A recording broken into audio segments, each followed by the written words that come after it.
솔직하지 못한 사람은 정말로 원하는 것이 있음을 숨깁니다. 결혼하고 싶지만 결혼하기 힘들 때 나는 결혼을 못하는 것이 아니라 안 하는 거야 라고 변명합니다. 이렇게 솔직하지 못한 태도를 취하기 때문에 인간관계에서도 갈등이 생겨납니다. 안녕하세요. 미소영입니다. 오늘 소개하는 책은 불안한 사람들을 위한 심리 처방전, 가토 다이조 작가의 불안한 마음을 안아주는 심리학입니다. 현대는 소비사회, 경쟁사회로 변화해 있습니다. 사실 이것이 우리의 불안을 가중하는 커다란 요인이라고 합니다. 경쟁사회에서 느끼는 불안은 이루 헤아릴 수 없을 만큼 큽니다.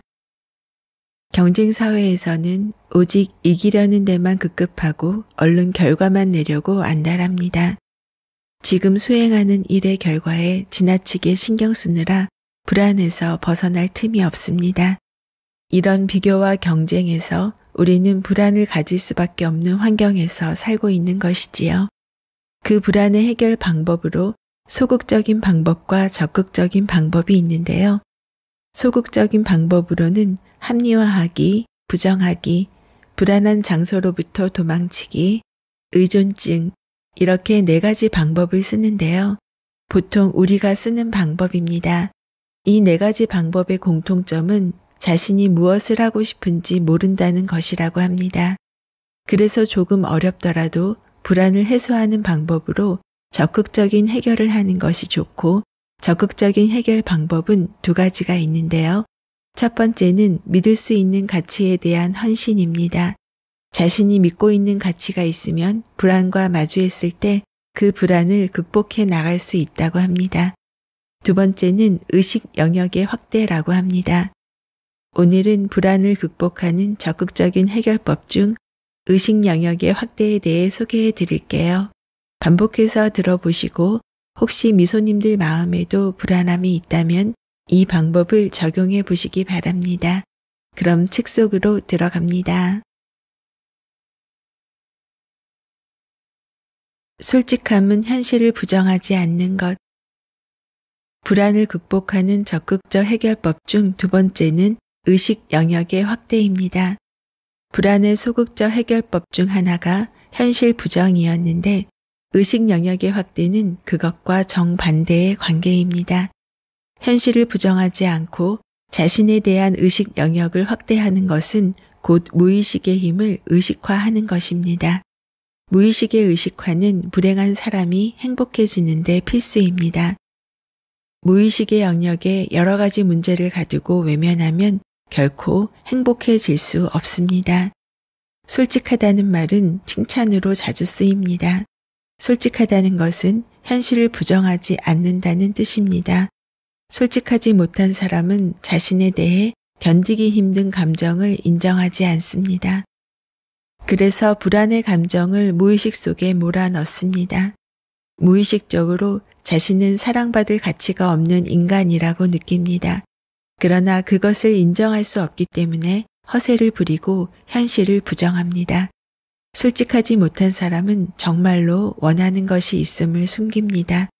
결혼하고 싶지만 결혼하기 힘들 때 나는 결혼을 못하는 게 아니라 안 하는 거야 라고 변명합니다. 이렇게 솔직하지 못한 태도를 취하기 때문에 인간관계에서도 갈등이 생겨납니다. 솔직하지 못한 태도는 나이를 먹을수록 표정에 나타납니다. 얼굴에서 진지함을 찾아볼 수 없고 사물을 똑바로 응시하지 못합니다. 일그러진 마음이 표정에 그대로 드러나는 것입니다. 어떤 사람으로부터 원하는 만큼의 인정을 받지 못하는 경우 그 상황을 솔직하게 받아들인다면 발전할 수 있습니다. 하지만 현실을 부정하는 사람은 그 상황을 삐딱하게 해석하고 현실을 인정하지 못합니다. 원하는 만큼의 인정을 받지 못한다는 사실을 받아들일 수 없는 것입니다. 솔직하기 때문에 행복해지는 것인지 행복하기 때문에 솔직해지는 것인지 그 순서는 알 수 없습니다. 다만 솔직한 사람의 인생은 행복의 선순환이 일어나 살아가기 편하다는 점은 확실합니다. 현실을 부정하느냐, 현실의 자신을 받아들이느냐에 따라 인생의 과제를 해결하느냐 못하느냐가 갈립니다. 현실을 인정하느니 차라리 죽는 편이 낫겠다고 말하며 실제로 죽어버리는 사람도 있습니다. 하지만 현실의 자신을 인정하지 않고서는 자기 실현을 할 수 없습니다. 현실을 마주하는 것이 힘들지만 고민을 해결하려면 반드시 필요한 일입니다. 이유를 따지는 것이 행운으로 향하는 문. 시련을 당했을 때 자신을 버린 상대방을 깎아내리는 사람이 있습니다. 하지만 무의식적으로는 상대방을 여전히 좋아하고 있습니다. 새로운 연인을 사귀어도 옛 연인이 그리워집니다. 그래서는 결코 행복해질 수 없을 것입니다. 물론 시련은 뼈아픈 경험입니다. 그 경험은 슬프지만 사람이 성장해가는 하나의 통과점이라고도 할 수 있습니다. 시련을 솔직히 인정하고 적극적인 해결책을 취하는 사람은 왜 이 연애가 실패한 것인가를 뒤돌아볼 것입니다. 즉, 의식 영역의 확대에는 왜라는 물음이 필수입니다.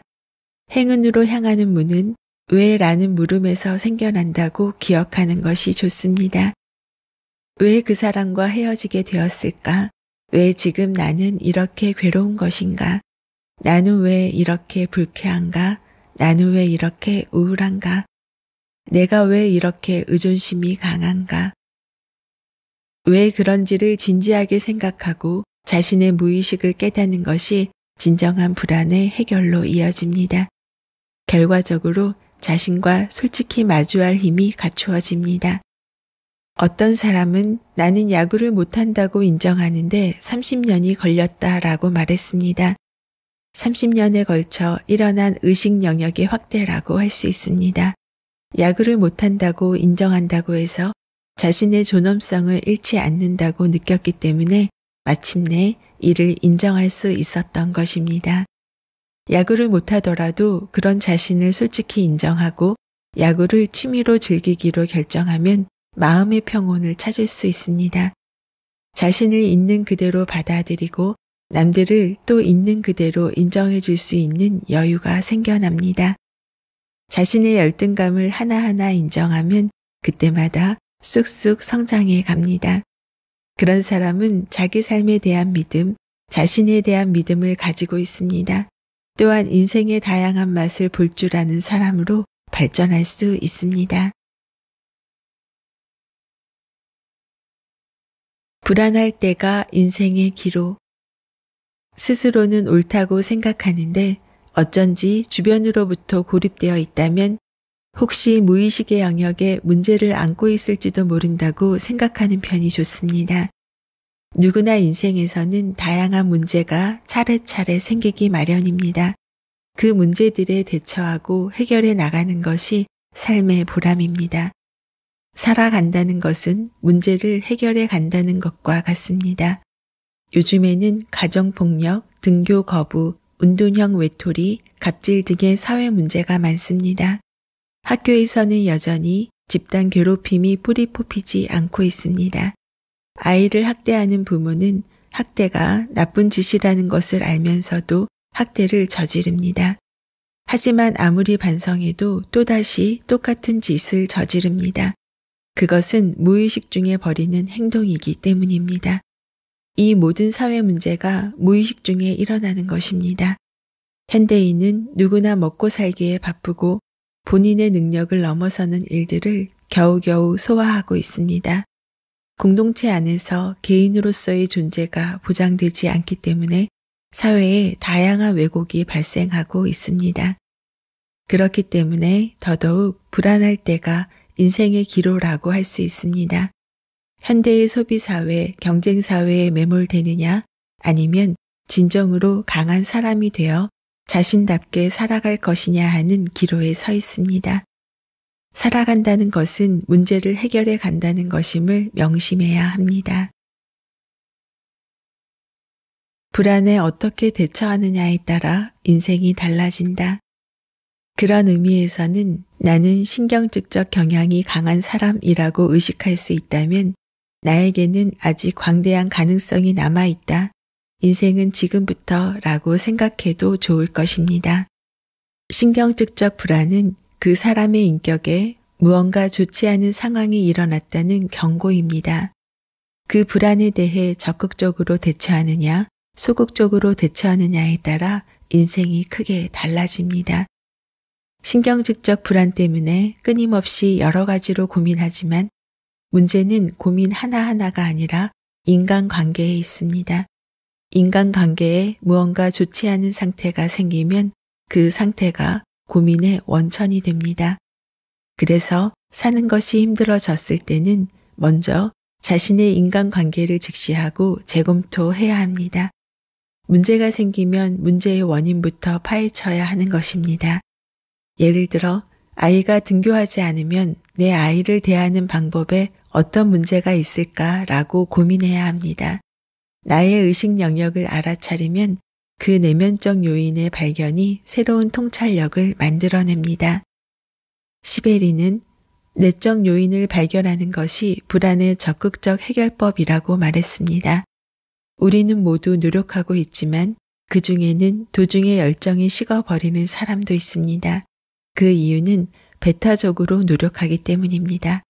안타깝게도 노력의 방향이 잘못된 경우가 많습니다. 도망치려는 노력이 아니라 맞서는 노력을 해야 합니다. 맞서는 노력 없이는 인생에 해피엔딩이 없습니다.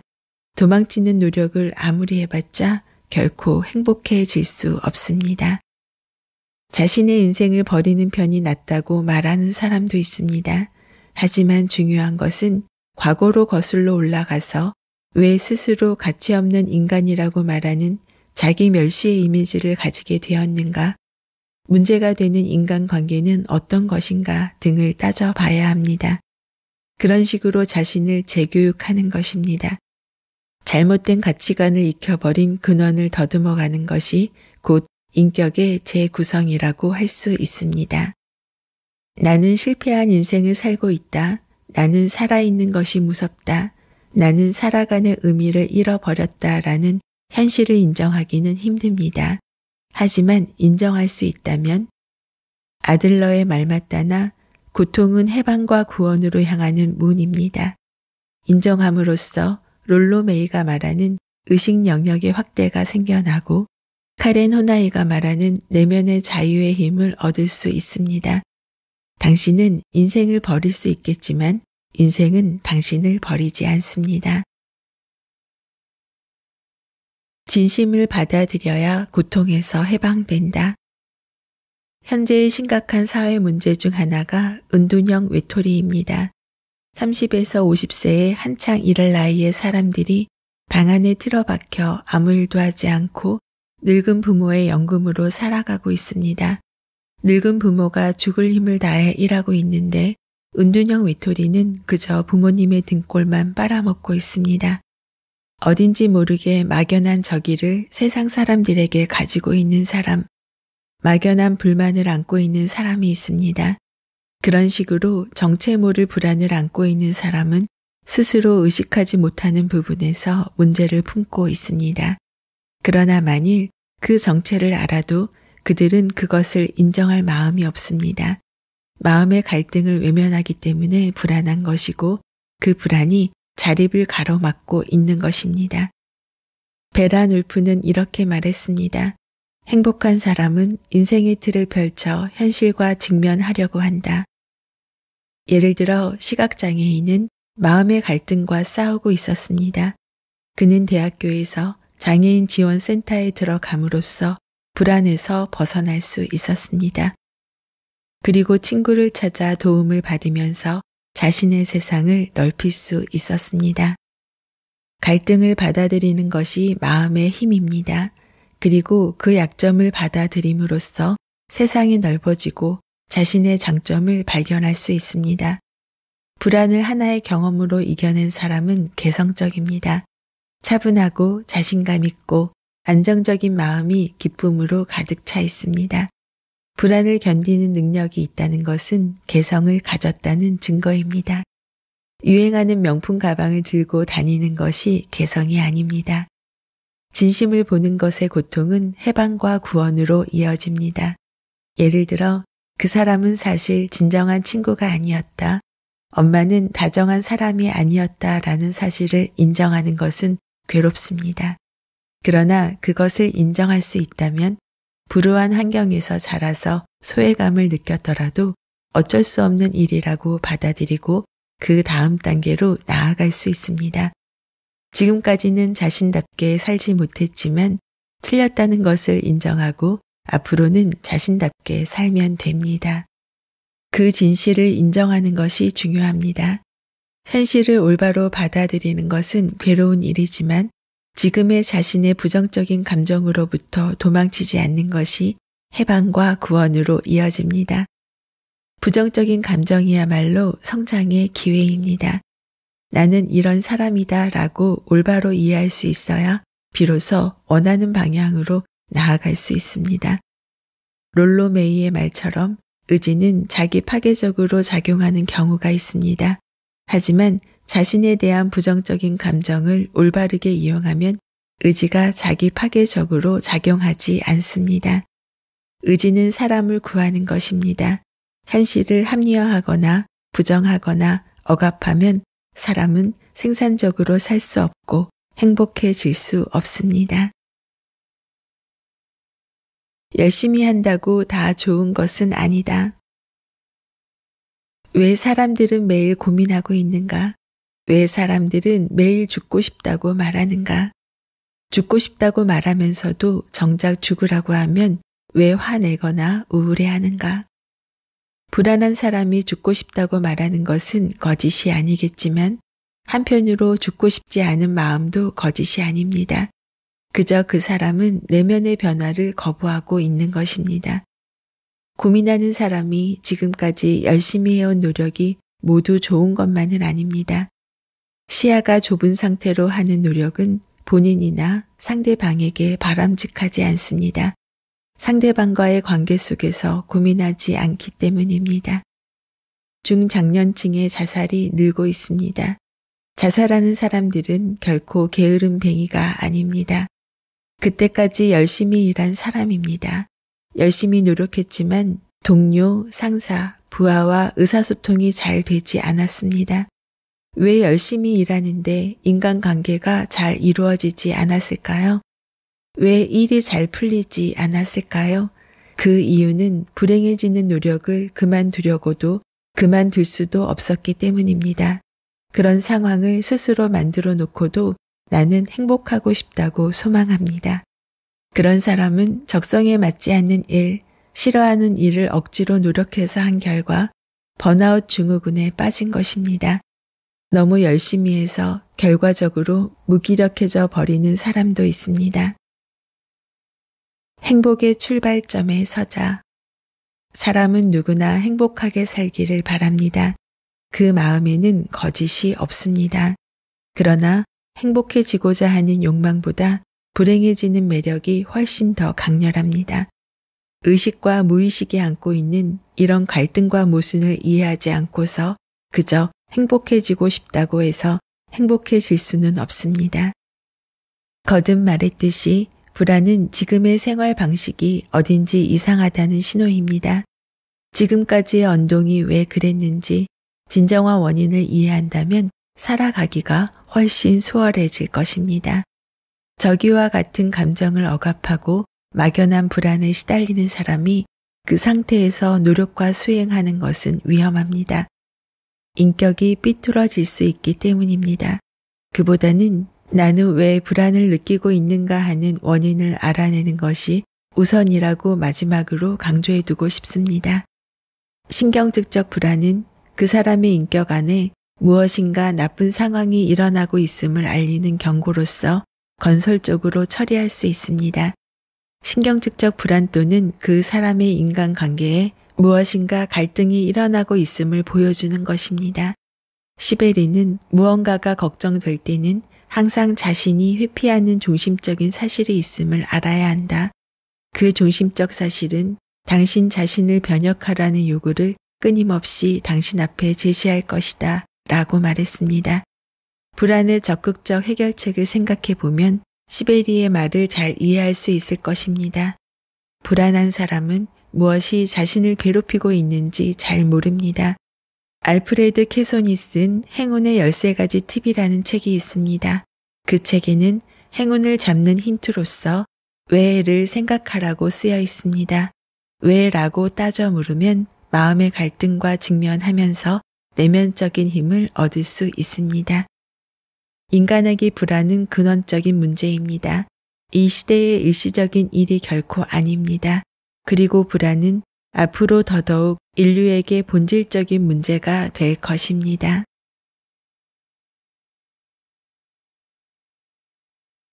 인간은 불공평합니다. 태어나는 것은 내가 선택할 수 있는 것이 아닌데 화목한 부모 밑에서 태어나면 부모님의 넘치는 사랑과 격려를 받을 수 있습니다.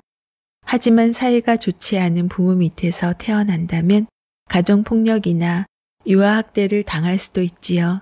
어떤 환경에서 성인이 될 때까지 생활하느냐에 따라 성인이 된 후 사회를 바라보는 시선과 감정이 많이 달라질 수 있다고 생각합니다.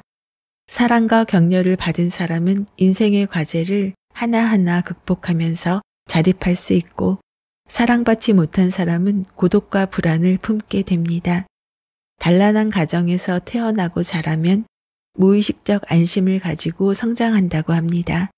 무의식적 안심은 자신도 모르게 품게 되는 마음의 안정감을 뜻하는데요. 보호, 안심, 안전이 보장되고 있음을 무의식적으로 느끼는 상태라고 합니다. 어떤 일이 생기더라도 반드시 도와줄 사람이 있다고 믿는 것, 자신이 항상 사랑받고 있다고 믿는 것, 그리고 보호받고 있다고 믿는 마음, 이런 안정감을 토대로 살면 정말 행복합니다. 저는 여기서 가장 중요한 것이 바로 믿음이라고 생각해요. 책 속에서 이런 표현을 합니다. 솔직한 사람의 인생은 행복의 선순환이 일어나 살아가기 편하다라고요. 불안을 해소할 때 우리는 자기 합리화를 많이 합니다. 그래야 당장의 불안에서 벗어날 수 있으니까요. 하지만 결국 마음이 약해집니다. 현실을 인정하는 것은 괴로운 일이지만 부정하면 악순환으로 이어지게 된다고 합니다. 나라는 사람이 왼쪽으로 가면 자기 합리화, 오른쪽으로 가면 솔직한 인정. 두 갈래의 길에 선다면 우리는 어떤 길을 선택해야 할까요? 자기 합리화는 불안의 악순환 시작이고 솔직함은 행복의 선순환 시작이라고 생각해 보세요. 우리는 악순환을 끊어내고 선순환으로의 길로 접어들어야 하겠지요. 오늘 내용 중 기억하고 적용하고 싶은 문장은 마음을 가라앉히려면 좋아하는 일을 찾자. 행복의 선순환이 일어나게 하려면 솔직함이 시작이다. 왜라고 묻고 따지는 것이 행운으로 향하는 문이다. 만약 불안하다면 지금까지와는 다른 관점으로 자신의 가치관을 재검토하는 것입니다. 주변 사람이 나에게 요구해온 가치관이 아니라 내가 믿는 나만의 가치관을 재구성하는 것. 우리에게 중요한 것은 인격 재구성입니다. 들으면 들을수록 미소 짓게 되는 미소 생각, 은퇴와 노후를 위한 동기부여, 자기계발 이야기를 전하는 미소영입니다. 좋아요, 구독은 사랑입니다. 오늘도 24시간 행복하세요.